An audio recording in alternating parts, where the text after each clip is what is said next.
Okay.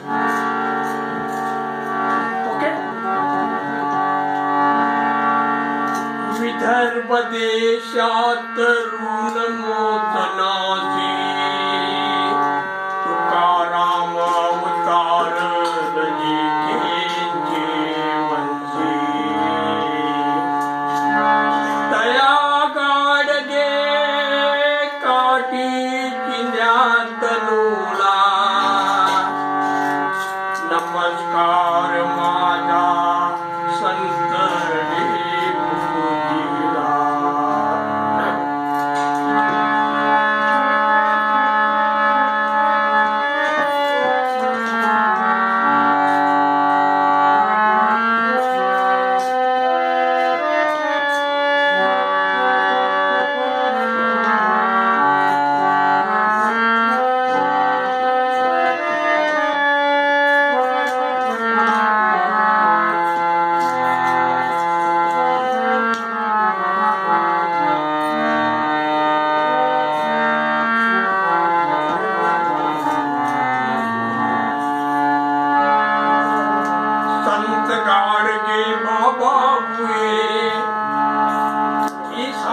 Vidarbha राज्य में संत गाडगे बाबा हुए निष्काम कर्म योगी महान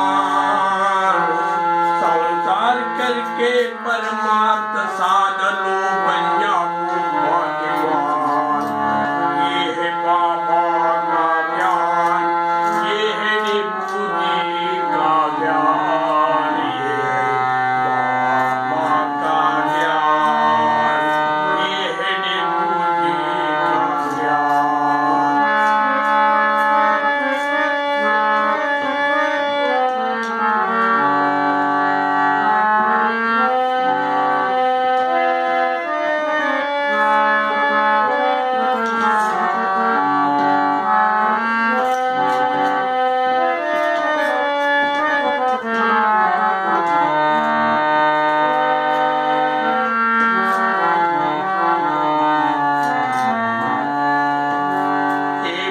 बड़ा धर्मशाला बनाया बाबा रहे झोपड़ी में अन्न रोगी को मिष्ट अन्न दिया आपको भाजी रोटी में।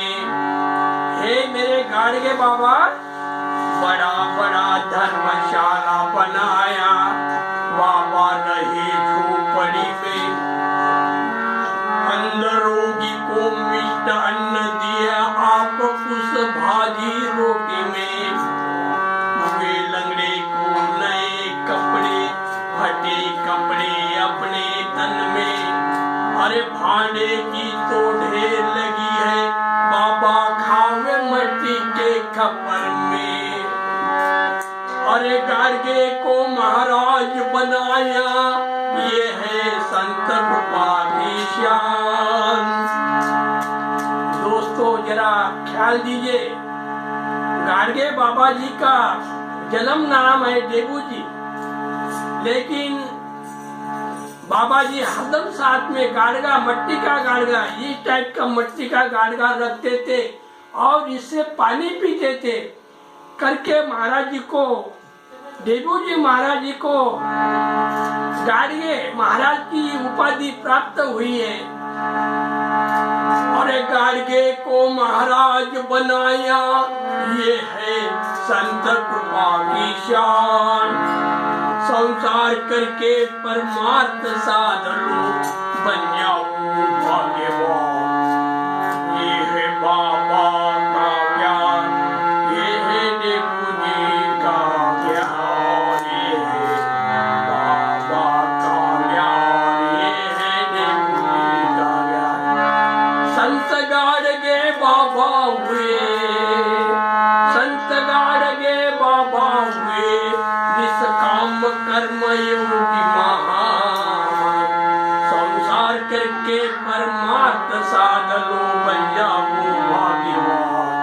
ये है बाबा का ज्ञान, ये है देबू जी का ज्ञान, ये है बाबा का ज्ञान, ये है देबू जी का ज्ञान, ये है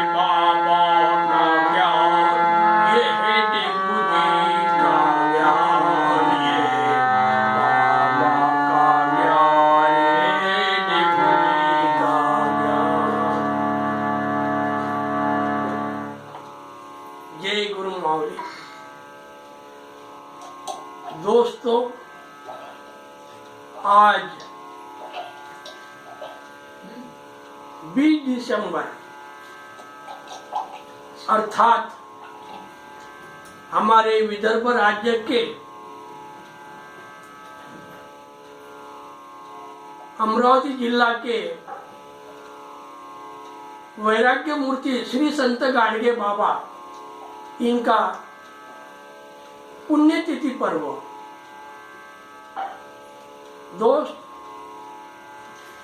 दोस्तों, हमारे इस 20वें शतक में, हमारे ये 20वें शतक में हमारे विदर्भ राज्य में 2 महापुरुष हुए कि जिन्होंने समाज की सेवा किया। एक वंदनीय राष्ट्र संत तुकडोजी महाराज जी और 2 हमारे वैराग्य मूर्ति श्री संत गाडगे बाबा। अमरावती जिला के दोनों ही महापुरुष हैं। दोस्तों, मैं आपको महाराज जी के बारे में संक्षिप्त उनका परिवार के बारे में आपको परिचय देना चाहता हूं। अमरावती जिला के सुरजी तालुका के सेनगांव,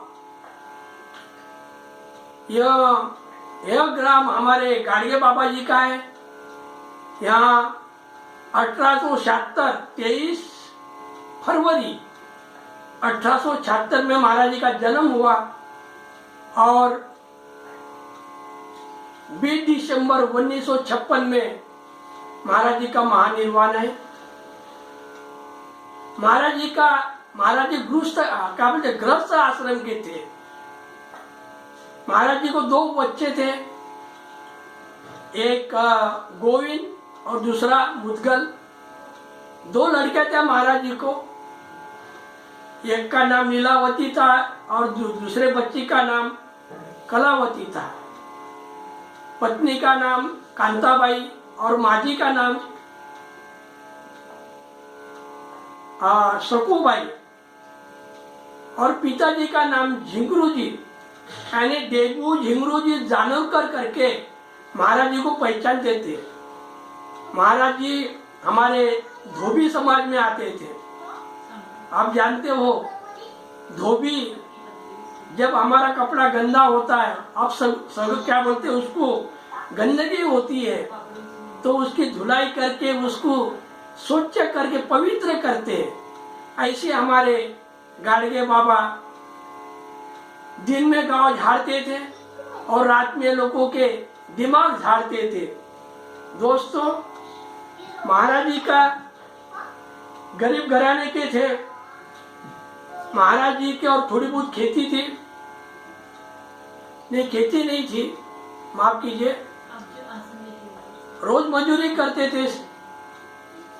कुछ दिन में पिताजी गुजरने के बाद में महाराज जी अपने दापोली गांव है जहाँ उनके मामा जी रहते थे, उनके और आकर रहने को लगे और मामा की खेती जोतते थे, कष्ट करते थे। खेती में जाके गाडगे बाबा हल जोतते थे और अनाज पकाते थे।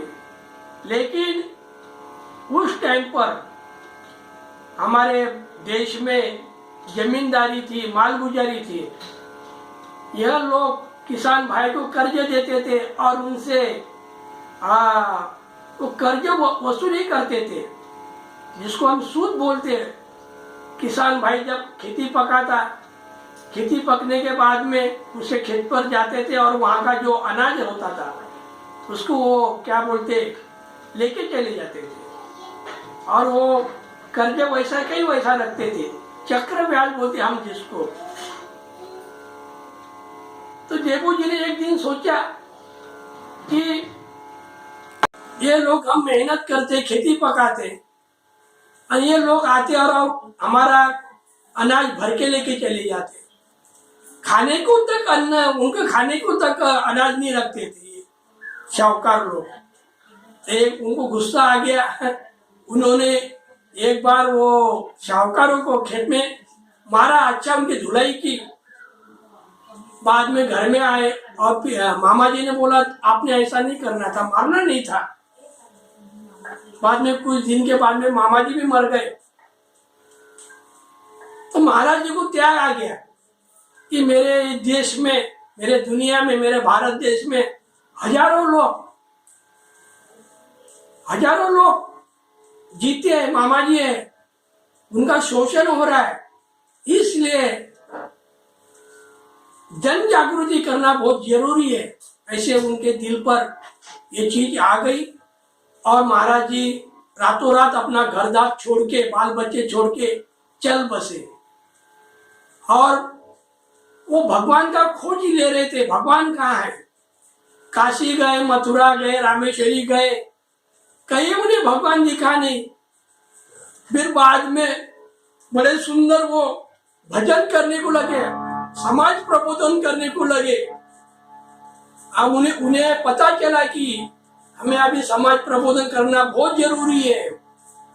तो लोगों को महाराज जी ज्ञान बताने को लगे, मार्गदर्शन कर रहे और अपने भजन द्वारा बोल रहे, गोपाला गोपाला देवकी नंदन गोपाला गोपाला गोपाला देवकी नंदन गोपाला। अरे देवकी नंदन गोपाला वासुदेव नंदन गोपाला। अरे देवकी नंदन गोपाला वासुदेव नंदन गोपाला। गोपाला गोपाला देवकी नंदन गोपाला। अरे देवकी नंदन गोपाला। अरे देवकी नंदन गोपाला। इसी भजन से महाराज जी अपना कीर्तन का कार्यक्रम, प्रबोधन का कार्यक्रम की शुरुआत करते थे और लोगों को बताते थे कि भैया हाथ बजाओ, ताली बजाओ, एक एक एक, और भगवान का भजन करो। गोपाला गोपाला देवकी नंदन गोपाला। दोस्तों, इस भजन से महाराज जी अपनी कीर्तन की शुरुआत करते थे। ये गोपाला गोपाला देवकी नंदन गोपाला, यह विश्व संदेश भजन है कि जिस भजन को द्वापर युग में गोपाल कृष्ण भगवान ने अपने समाज में अपने दोस्तों को ये भजन का मार्गदर्शन किया था कि गोपाला गोपाला देवकी नंदन गोपाला। क्या जरूरत थी नंद राजा के सुपुत्र कृष्ण भगवान जो गैया चराते थे और साथ में गौर गरीब के लड़के पेंदिया सुदामा जैसे गौर गरीब के लड़के साथ में रखते थे, उनको खाना खिलाते थे और बोलते थे गोपाला गोपाला देवकी नंदन गोपाला। यह विश्व संदेश है दोस्तों। यही गाड़गे बाबा समाज में ये चीज देना चाहते थे और इस पर प्रबोधन करते थे। कहते थे गाय हमारी माँ है, इसकी सेवा करो, इसकी सेवा करो। ये गाय हमारी माँ ऐसी है का एक आधे बच्चे को अगर माँ नहीं होगी तो उसको दूध पिलाती है और छोटे का बड़ा करती है। युवन इतना ही नहीं, एक बछड़ा वगैरह देती है, हम उसको खेती में बैल कर जोतते हैं, खेती पकाते हैं, उसे गोबर से हमें अच्छा प्रति का खाद मिलता है, खेती पकती है हमारी। ऐसी हमारी गाय माँ है। दोस्तों, कहते थे कि गैया की कत्तल नहीं होना चाहिए। आज हमारे देश में 3,500 गैया के कत्तल खाने हैं। मुझे बहुत दुख होता है कि ये हमारा गाय, ये जो पशु है, ये राष्ट्रीय पशु है, इसकी जोपासना होना चाहिए। उसको किसान भाई कभी दूर नहीं करता है। दोस्तों, ये संदेश उन्होंने बोला कि अगर एक परिवार के पीछे एक तो भी गाय होना चाहिए, उसकी पूजा पाठ भी करो और उससे आपको जो कुछ दूध मिलेगा, दही मिलेगा, हाँ, वो सेवन करो, आपका परिवार सुदृढ़ रहेगा, यही कहते थे। दोस्तों, आज के उनके कार्य के ऊपर में हमें चर्चा करना बहुत जरूरी है।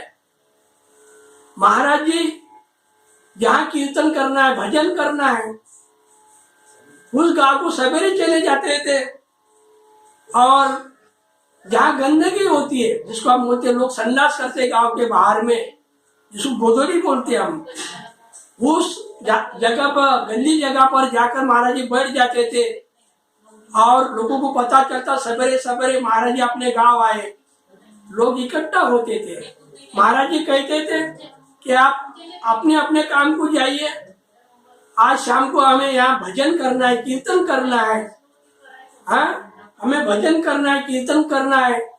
तो मैं थोड़ी सी 100-200 लोग बैठने लायक जगह सफाई करता हूँ, स्वच्छ करता हूँ, झाड़ू इस खराटे से, झाड़ू से झाड़ के निकालता हूँ। तो लोग बोले नहीं, चलिए गांव में चलिए, बहुत अच्छा मंदिर है, वहां अपन कार्यक्रम करेंगे। नहीं नहीं बोले, मैं यही बोले 100-200 लोग बैठने लायक जगह बोले क्लीन करता। बोले महाराज जी लोगों के सामने खराटा लेकर, झाड़ू लेकर शुरू हो जाते थे।